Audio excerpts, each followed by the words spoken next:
Well, the river ain't coming back just by talking about it.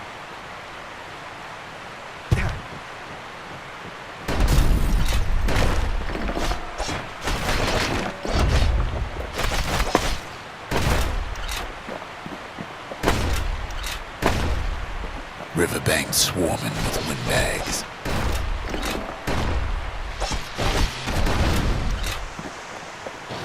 They're so bent on finding the core, they hardly notice the kid.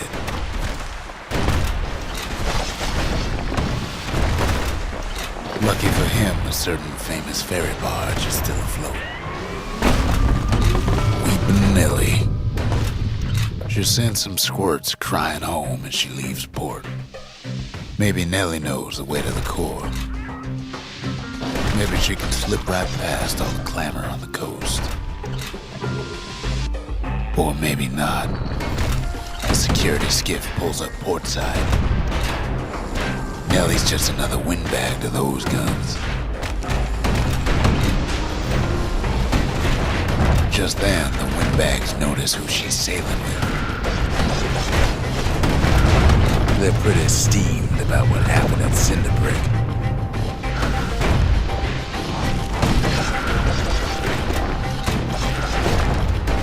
They try to cut her off.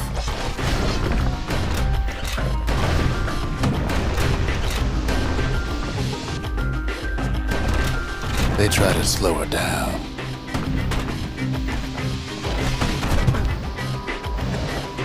They try to knock her out.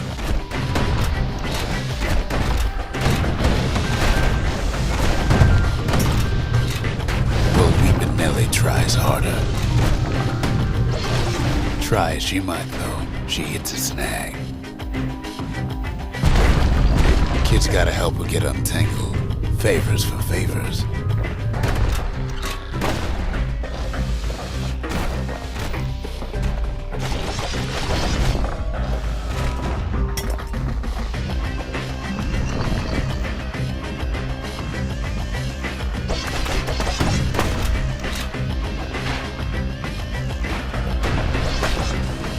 She picked a good spot for a break, because the core's right there.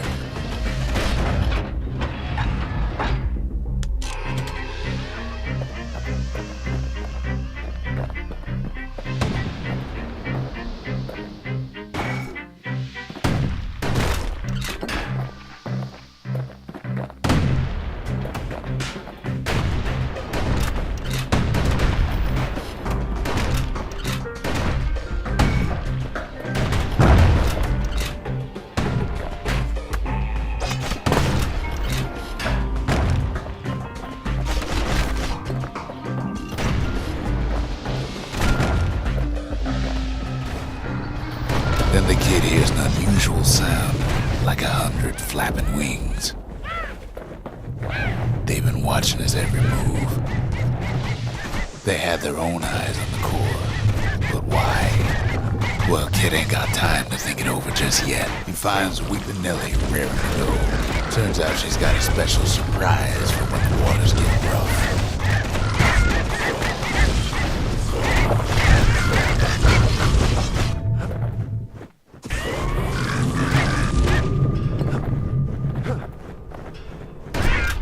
She's gonna need a little help with all them peckers. Crafty things think they're king of the roost now.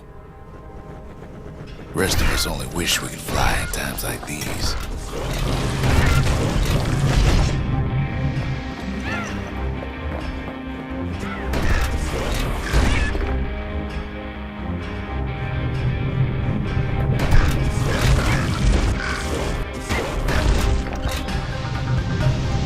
Security skiffs keep on coming starboard side.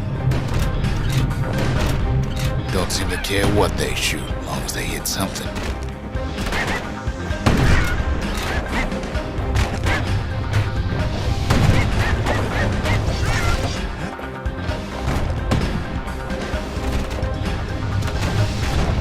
The windbag's getting even better idea. They aim to smash Weepin' Nellie to splinters.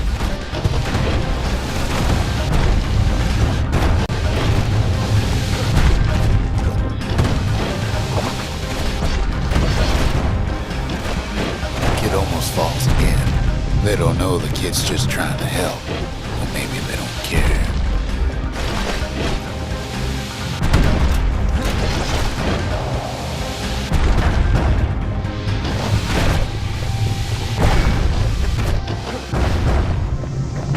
Well, it all proves too much for poor Nellie.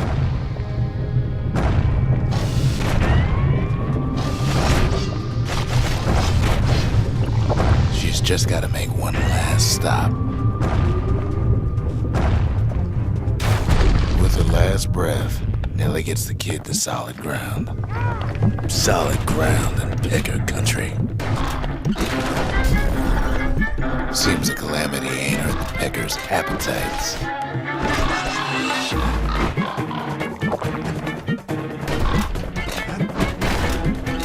They want that core real bad.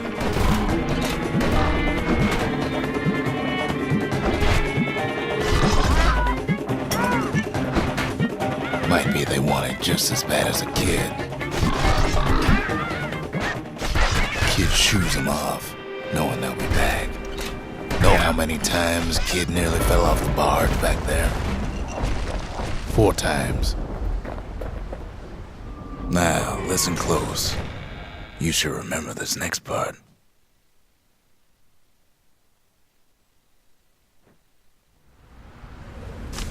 Why go to Prosper Bluff?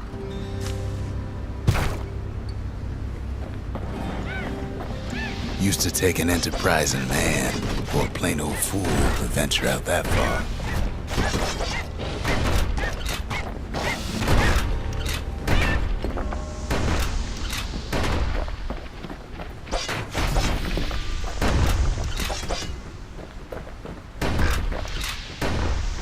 The city was the most beautiful place in the world.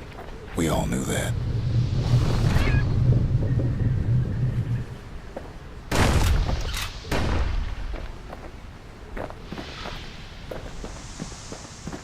But on the other hand, some folks just yearn to see the things they're told they can't. And that's why you go to Prosper Bluff, ain't it?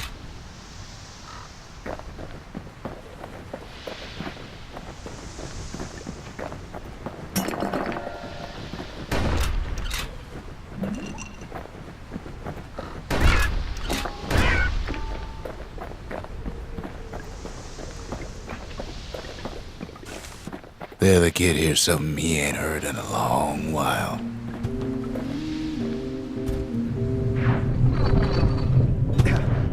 How's it go again?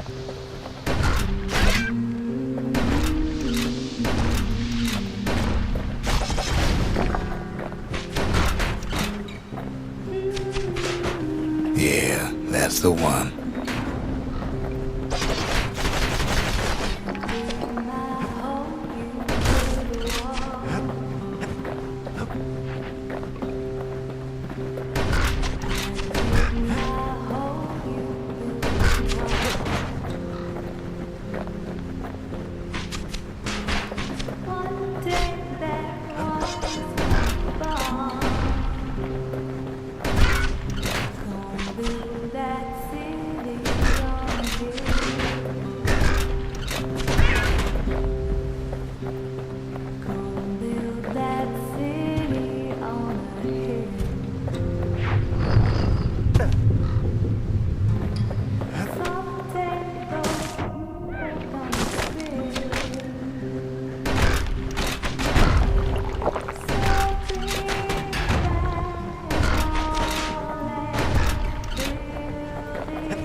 Well, no point explaining what happens next, right?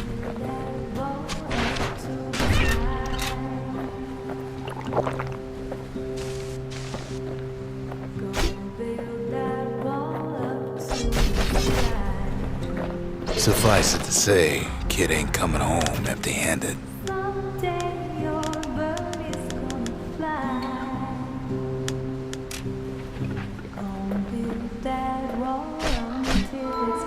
And besides, it's like the song goes.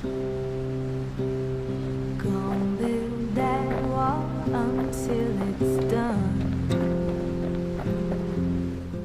They'll be here before too long.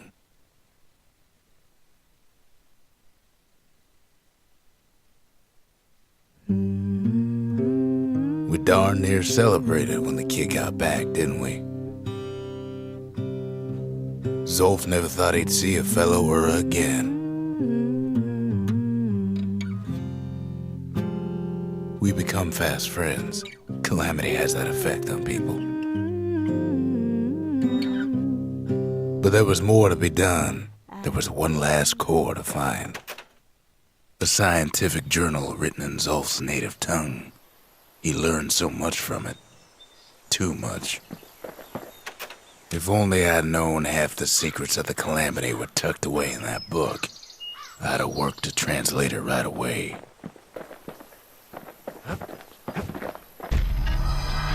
Kid's surprised when I tell him there's only one core left. I shouldn't have believed it either. Most of the Ura never got a taste of Ceylondia's fine goods, unless they were born and raised in the city like Zia here. So many secrets in there and she can't even read it. Her father's own journal. Girl tried to run away from home one time, but the marshals stopped that, didn't they? The Gravers, the arm of justice. They seemed unstoppable.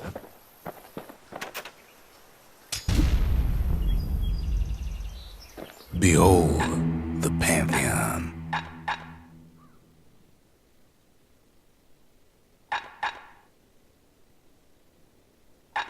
A Kobe.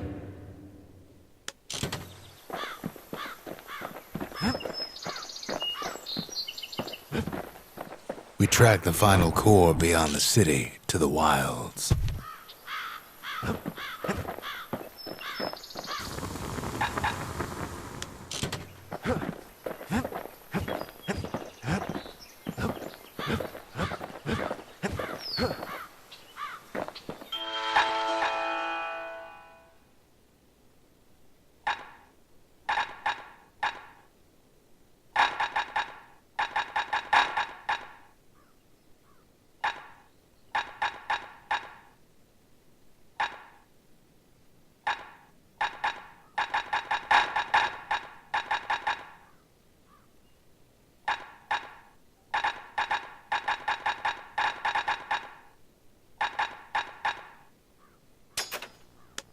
Finders keepers.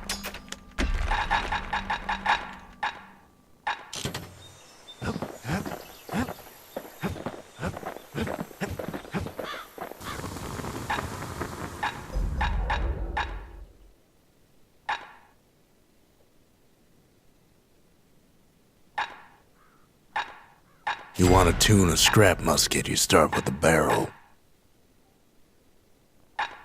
The marshals learn to pack those shells full of fire.